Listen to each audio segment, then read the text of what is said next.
It's a cool thing we got going on because we have the new company. We got Rogue Media, who's in charge now, and they have sent over a camera and a photographer to get some stuff for us, and so we are getting mic'd up right now for them, so we don't have to.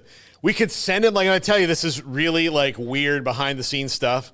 We could send the audio to him, but then it's like twice the amount of work because he has to like scrub through the video and scrub through the audio and find it, which we've had to do before when we've had like audio cut out on something on a camera and then like reload it with like the other stuff and line it up. And it's a challenge. It's a tedious process. We can do it. And like, there's times that we've done it and you have no idea that we've done it. Yep. And by we, I mean Jack, who doesn't work for us now. He stayed with Sikkim. Andrew can handle it though. Yeah, You've done that before, haven't you, Garrett? I've done it. It's I could do it. It's not my favorite thing. Yeah, it's a very time-consuming process. Yeah. But yeah, I've done it. I've had my run-ins with it. Yeah. So anyway, all right, let's dive into the Sweet 16. And let's start with the first game tonight, 6 o'clock. Bama and BYU. We talked about it a little bit. They're going to be bombing in this game. I mean, this is going to be lots of threes, lots of offense, run. And this to me comes down to who doesn't get tired. Like who is not tired, who is not exhausted, who can withstand it, which is why that next game for them, like against Arizona or Duke, like I do think that these two teams might be at a little bit more of a disadvantage as far as tired-wise goes because of the style of game that this could become. Although Arizona and Duke, I mean, they're gonna knock each other around. Yeah, I think that game's gonna be more physical. Yeah, that's gonna be more physical. But and look, I picked BYU to win this game like a week ago when I made the bracket. This is the game I thought. This is actually this side of the bracket I had perfect. Right. I had it perfect. The rest of my bracket, not perfect. Mine's not as bad as I thought it was going to be. Yeah. I still have 3 of my Final Four teams left. I have my entire Final Four is still intact. I screwed up with St. John's. Yeah. I drank the St. John's Kool-Aid a year too early. I don't think they were there yet. Let me check. I think it is. My entire Final Four is still intact. Because I know in this one I had Bama beating BYU. This is as far as I had BYU going. I have Duke taking out Arizona in this one. I have Duke going to the Final Four. Yeah. So I've picked this bracket exactly, this side of the bracket exactly as it is.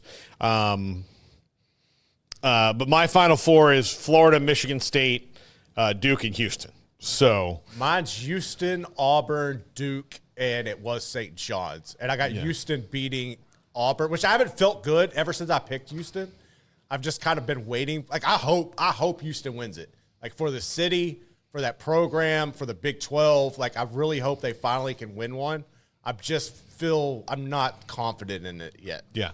And look, on the in the Midwest region, I only missed 2 games there. Mm-hmm. It's in the West and South where I picked Yale to beat A&M, and I took A&M in that one. Yeah. I picked UC San Diego to win, and I dang near got that. I didn't take them. I dang near got that. I also picked Iowa State to beat Ole Miss. Wrong. Yeah, I missed that one too. Yeah, and I picked Marquette to beat New Mexico, and I shouldn't have done that.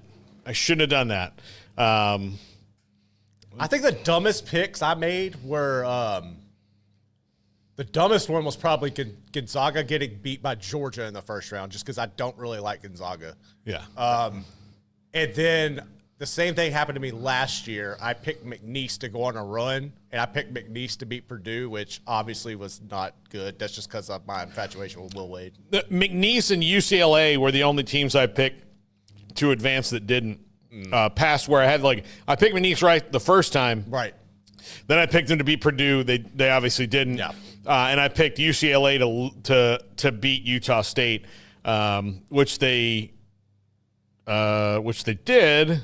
No, I picked Utah State to beat UCLA. UCLA. Yeah, no. And then Going for the wife pick with Kansas and Arkansas. Did not pick.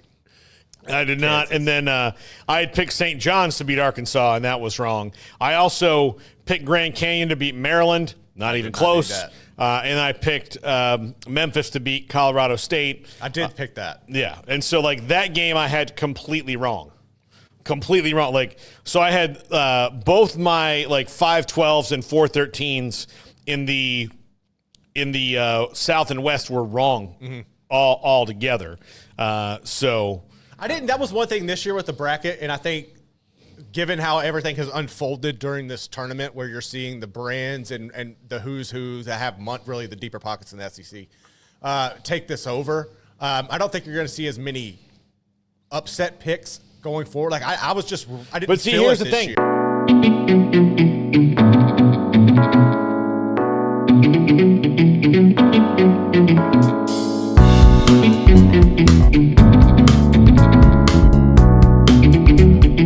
Next year, we're all going to pick chalk. Yeah. Because we think it's going that way. And then it's going to be upside down. Yeah. It's going to be upside down. So, anyway, yeah. But, you know, I think that, like, yeah, I like, and I'm kicking myself for picking St. John's as well. But and I picked St. John's to beat Tech, and I went back and forth on that. You know, I like. But when you look at that, like I'm looking tonight at Maryland and Florida and Tech and Arkansas, and if I'm Florida, I would maybe rather have Tech because they haven't seen me yet than Arkansas, who has, right, and is starting to come together. I mean, you got to get past the Crab Five first, but I mean, I think these are good matchups all the way around. I think Maryland can honestly beat Arkansas. There's something special about Queen and the way that they're playing right now. They just have like that nostalgic. I don't want to say like they have the vibe of the 2002 team. That was just different with Chris Wilcox and them. But it's cool to see Maryland back in this, and I think that they're a program who, when they get going like this, you start seeing the fan base really get behind them. I would love to see them go on a run. I don't know if they can get past Florida, though, man. Like, this Florida team is just ridiculous. I think that's probably where it comes to end. But if they were to get past Florida, I would love to see them beat Arkansas. Yeah. But Florida is just – and honestly, I haven't really watched Florida that many times this year until the SEC tournament. And really, the way they played that game, watching what they were able to do against UConn, especially in the down low, was impressive to me. They're just a really dangerous team. I would not be surprised to see them ultimately raise it and you win out on that one. But that should be a fun matchup tonight, though, with Maryland and Florida. It's just two totally contrasting styles. It's funny that you mention the 2002 Maryland team. I love that team. Yeah. So Juan Dixon was the point guard of that team, and my wife and I really loved that show, The Traitors. And his wife or ex-wife, I don't know, was one of the Real Housewives of Potomac. Oh, of course. Real Housewives and they've been like married and divorced, but like, but yeah, she was like, and she had like mentioned something like my husband is a basketball player. And so Amanda and I are immediately like, what basketball player? Yeah. And then like here's the thing, I guessed it because her name's Robin Dixon. I was like, I wonder if it's Juan Dixon. And because I don't know any, like you could line up 50 Real Housewives. The only one I could name is Denise Richards because of Wild Things. Okay. You ever see Wild Things? I want to.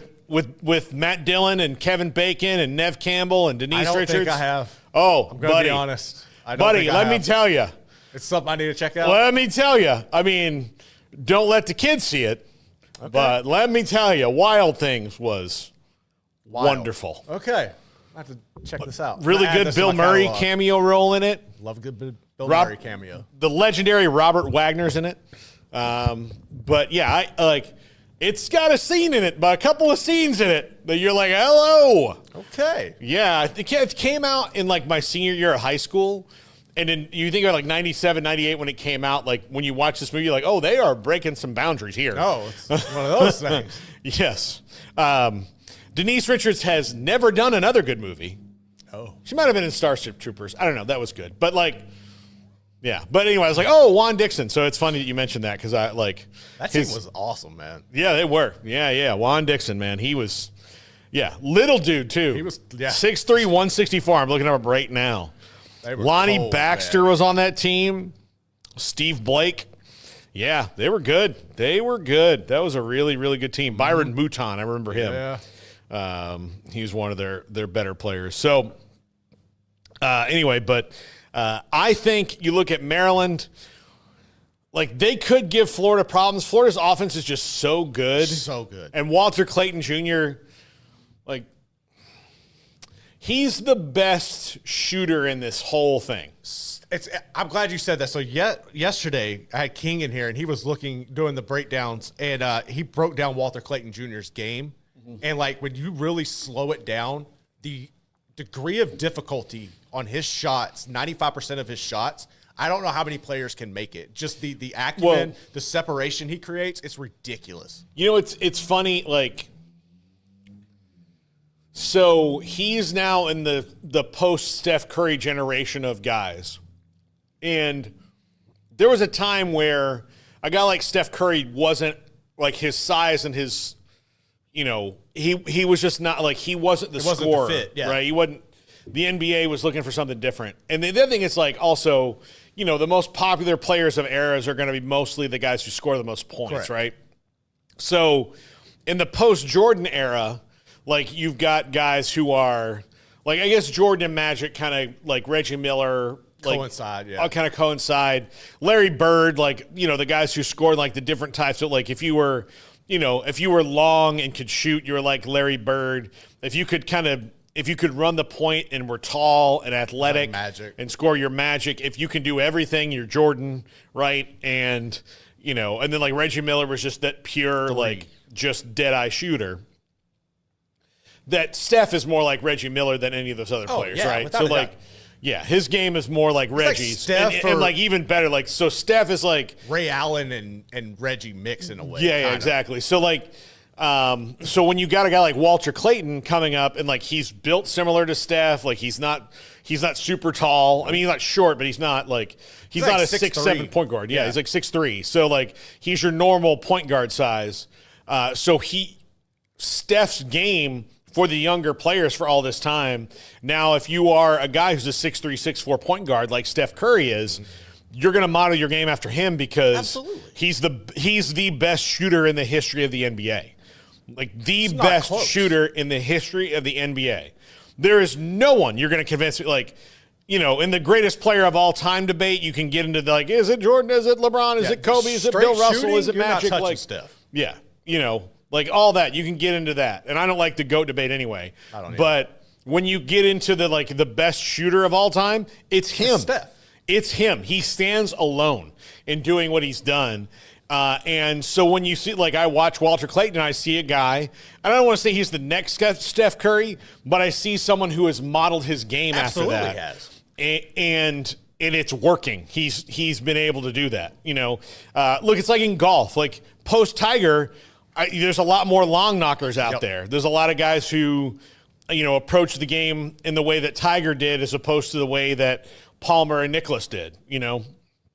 And, you know, and then in this next wave, you'll see people that model their game maybe more after Rory or whatever. Like, but Rory's game pretty much modeled after Tiger, right? So it's just how it is, you know. And yeah, Walter Clayton Jr. is just so good. They're very deep. They're, you know, they can kind of keep coming at you. They have good role. They have really good role players too. Todd Golden is, I mean, they're coaching the best offense right now. I know there was a lot of concern. Like, I wasn't really concerned with the talk coming in about him not having success in the postseason. It was just a matter of time and finding the right chemistry. That was seeing how talented this team was, and I understand having people who necessarily haven't played on the stage in March, but they're different. They're clicking different. So that was kind of a narrative coming into this where I thought was unfair. And it's, if you're a Florida fan, you've got to love to see how they were kind of come out and shut that up. Yeah. Because you can't say that they're like, he's not the dude right now. Yeah. And then when it comes to the last game of the night with Tech and Arkansas, I know that Arkansas, played well last week, and they did well. I don't think this is close. The tournament, all that. I think Tech is just they're so good. Tech is just a lot better, and they've got more chemistry, and they've got all these things going for them that I don't. I just don't think that Arkansas has this season. Mm-mm. Not to say that they won't in the future, because it's worked out. Like these coaching changes, BYU, Arkansas, it's all worked out, and Kentucky have all worked out for everybody. Everybody's better than they were a year ago, and so it's worked out for everybody. I just think that Tech is just really, really good. They are, and I don't know, like the most they've lost by this year is 9 points, and if I went back, like if I need to go back and pull up the scoring chart, and I would bet you that they didn't lose by 9 because they were down by 9. They lost by 9 because they were down by 4, and then you have to foul or whatever. Like you get to that point where I just got to foul and they're shooting free throws. They've lost games. They've lost a ton of games by 1 bucket. I say a ton of games. They've only lost 8. Yeah, and like of those 8, I think 4 of them are by a bucket. 2 of them are by a couple buckets, and then there's another couple that are a little bit more. But, yeah, you're losing by 1 or 2 baskets a game. That's a good team, and you're not losing a lot. Yeah. You're winning. They play well in close games, which is what you're going to be playing in these 2 weeks. I like Tech's chances to not only beat Arkansas, I think Tech matches up well against Florida. I think Florida is just a little bit too good on offense for everybody, which is why I picked them to win the whole thing. But I really do think that Tech could, like, if they're in the Final Four, not going to shock me. They are really, really good. And I thought, like, I watched them and I think, like, yeah, I know that because they're 25-8 and from the Big 12 and you have these other teams that, like, got those 2 seeds, I think they are, like, just underseeded. I think you could have made the case for them to me as a 2 seed. Well, that was just because the seeding. The Big 12 was so deep with it. I'm not surprised where they got seeded. I would tell you, I think they would be like, if you had switched, like if Alabama wasn't a 2 and they were the 2, I would have bought that too. You could have, because their records are very similar, So the way that's fun. Like that's what I think that's where they are. Like I wouldn't have put them in over 2 as Michigan State or St. John's or Tennessee, but Alabama, like. That would have been the one. So I haven't seen Michigan State play this year. Are they as good as advertised? Yes, they are. Yeah, okay. They are. I think last weekend, somebody had to remind them that these games count. Right. A little bit more. I think that's a lot of. It took them a second, teams. but they're good. They're really good. They lull out and they don't really find themselves until the turn. And I also think the Big Ten not being as deep as it needs to be for them to be challenged night in and night out, that's what kind of hindered them in the tournament, because Izzo's always a great coach. They just find bad matchups and stuff, and it doesn't really work ever since that. When was that when they won that with the Cats from Flint, like 2001? Yeah. Yeah. But no, I mean, Izzo's a great coach. I've honestly been surprised it's been so long since he's played for a championship or had them really making a deep run. That's kind of been odd to me. I thought he would be making more consistent tournament appearances and runs in it, but at the same time, this team, I haven't seen them. I was just curious if they were as advertised. I mean, they're one of the better Michigan State teams of the last decade. I'll tell you that. I mean, I have them in the Final Four. Okay, I have them in the Final Four. I picked them in the Final Four over Auburn. See, I had them. I think I had Auburn beating them in the Elite Eight. But see, mostly I picked them in the Final Four over Auburn because I was like, okay, well, if there's a 2 seed that's going to make it, it's going to be them. Okay. I think they're the best 2 seed because, again, I picked Florida to win it. Right. But, again, they're playing, the winner of that game is going to play the winner of Auburn and Michigan. Mm-hmm. That's an interesting matchup. Yeah. I think, it'll be interesting to see how Chris Beard attacks us. I don't think he has the horses to beat Michigan State, even though he's got a good team. I don't think he's got the horses to do it. I think they had a really good draw of getting Iowa State at the best time to get Iowa State. Normally I wouldn't say getting Iowa State's a good draw. They just got them at the right time. At the right time. They got them at the right time of the year where they just, if Iowa State was at full strength like they were at the beginning of the year, no. Yeah. It would have been a different thing altogether. That's always Iowa State, though. Yeah. That's like their athletic program as a whole. Yeah, in like a lion, out like a lamb. Yeah. Yeah. So, but you know, and then the other matchup is Auburn and Michigan. Like, I know Dusty May's done a good job, and Michigan's like there, but Danny Wolf's a badass though. Yeah. They're gonna be they're planting the flag, I think, here for a little while with Dusty May. But I think this Auburn team's just too good. I think that I think you're going to see a big night tomorrow from Janai Broome. My only concern with that is like if Michigan's able to get Broome in foul trouble, I do not think that Auburn has the depth to match them down low. But if they can keep him, if they can not let that to happen, I do think Auburn's one of the rare teams with their size with Broome in them that can actually match up well with Michigan. But it's going to really come down to, can Broome stay out of foul trouble, in my opinion, for Auburn to be able to make the push and continue their pursuit for a national championship. Yeah. Tennessee and Kentucky is going to be a great one, I think. You know, obviously rivalry is SEC and all that. I think Chaz Lanier, to me, is the difference between these two teams, but I think it's going to be close. See, for me, like, I know Kentucky's beaten them both times they played this year. I like Tennessee in this matchup. I really like Ziegler as a point guard. I think Mark Pope's the better coach. Like, Rick Barnes has had so many teams, man. Like, if you look at, especially going back to Texas, so many talented teams that he's just gotten to these moments, and I don't know if he gets out coached, if he gets over his head, but they never live up to the expectation. But I think squad for squad, player for player, Tennessee's better. But if it comes down to a coaching situation, I think Mark Pope's a better coach. That's just me. Yeah. No, I kind of agree with you there. And then I think the one tonight, I hate that it's at 9 o'clock because I don't know if I'll be able to make it all the way through. But Houston and Purdue, Matt Painter's got a really good team, and they're all guys that are there. Like, is the unicorn team of everybody's played at Purdue their whole career, and not a bunch of transfers. Houston is mostly that. It's like 80%, but I picked Houston to the final for a reason. They have every single thing that you need. Like, a couple of years ago, they couldn't score. Right. Then they got LJ Cryer and a couple other guys, and they get sharp and they can score, And plus, Jawan Roberts, this is the swan song, and the way he plays, he doesn't I watched both the Houston games, and, they talked a lot about Cryer. They talked about Jawan Roberts.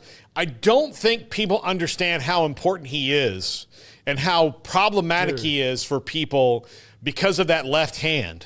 Well, he plays he's like an old dude at the Y that just gives you the business. Yeah. Like, you don't necessarily expect it from him sometimes, but he does everything so well, so aggressively.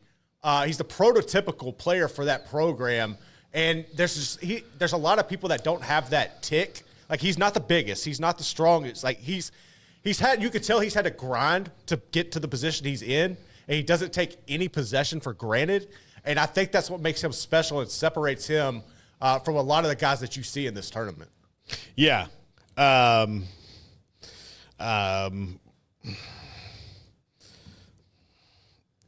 so I think Houston's going to win this game. I think they might win it comfortably. I do. They're not a team that blows out a lot of people just because they can speed up and slow down the game. But they just don't lose. No. And then they do lose. And they've also played a significantly tougher schedule. Yeah. Okay. So they lost to Auburn. Okay. In the non-conference, they lost to Alabama in the non-conference, and they lost to San Diego State in the non-conference. So two teams that are still alive, they lost. Yeah. Yeah. Then they lost in overtime to Tech. Yeah.